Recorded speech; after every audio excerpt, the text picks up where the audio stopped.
complementando aquí con la ayuda de la tecnología de Google, lo que pasó en esa crisis, usted se acuerda, la crisis humanitaria del Catatumbo en 2025, que la provocaron combates del ELN con las disidencias de las FARC. Niveles críticos, registrábamos todos los medios de comunicación en ese momento, hablábamos de que esto había generado más de 100.000 personas desplazadas, aproximadamente el 53% de la población, y confinamientos absolutamente severos. Nos trasladamos incluso hasta allá con un reportero en la zona para ver cómo estaba la situación de atención humanitaria y demás. Y en ese momento, creo que recordamos también los colombianos, que entonces el gobierno nacional anunció un despliegue sin precedentes para el Catatumbo, que por lo que vemos ahora pues terminó siendo pañitos, simplemente pañitos ahí que calman la situación, pañitos de agua fría, como decimos en el lenguaje y en el argot popular, porque mire cómo están las cosas hoy. Nosotros quisimos contactar al ministro de Defensa para obtener su respuesta, pero él estaba en muchos eventos hoy y lastimosamente no pudimos tenerlo, porque sí nos gustaría saber qué piensan hacer. El Catatumbo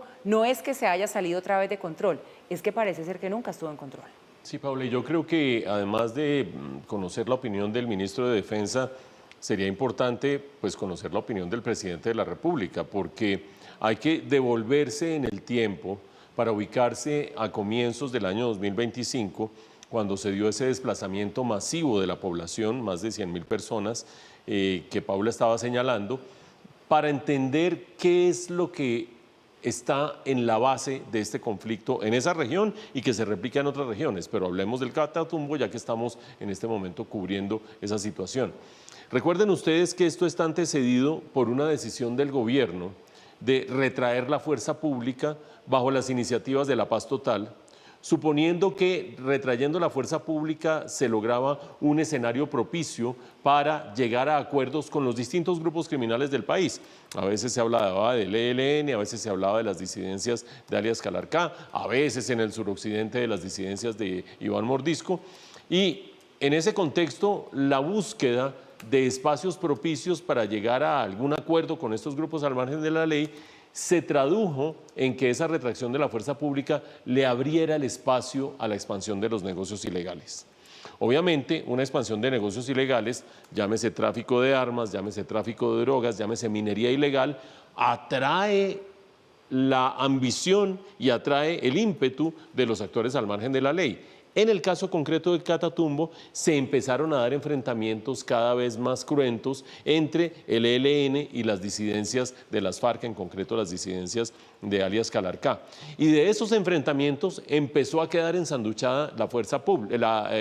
población. Recuerden ustedes la secuencia: paz total, búsqueda de paz total, retracción de la fuerza pública, apertura de oportunidades de negocio, confrontación de los criminales y en la mitad la población. Así llegamos a finales del 2024 y el ELN, en su lucha contra las disidencias de las FARC, movilizó desde Arauca, dicen los que saben, por el otro lado de la frontera, es decir, desde Arauca se pasaron al lado venezolano, recorrieron hasta llegar al Catatumbo, una gran recorrida por supuesto, y atacaron masivamente haciendo este desplazamiento de población de manera tan sanguinaria y absolutamente imperdonable.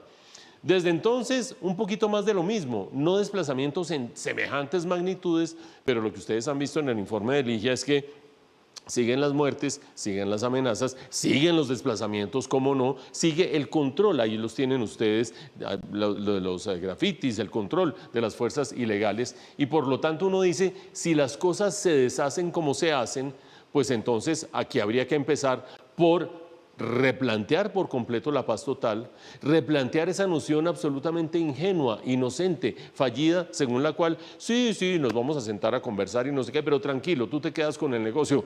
tú te quedas con el negocio legal. ¿Qué incentivo tienen los grupos al margen de la ley para sentarse a hablar con el gobierno cuando tienen un negocio ilegal que es inigualable desde el punto de vista de la rentabilidad?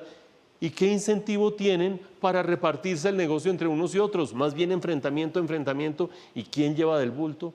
La ciudadanía colombiana, la población civil, los pobres desplazados. Y mientras tanto, el gobierno, pues no, vamos a ver la paz total. Y el arquitecto de la paz total, uno de los principales arquitectos, el doctor Iván Cepeda, pues candidato en este momento del pacto histórico.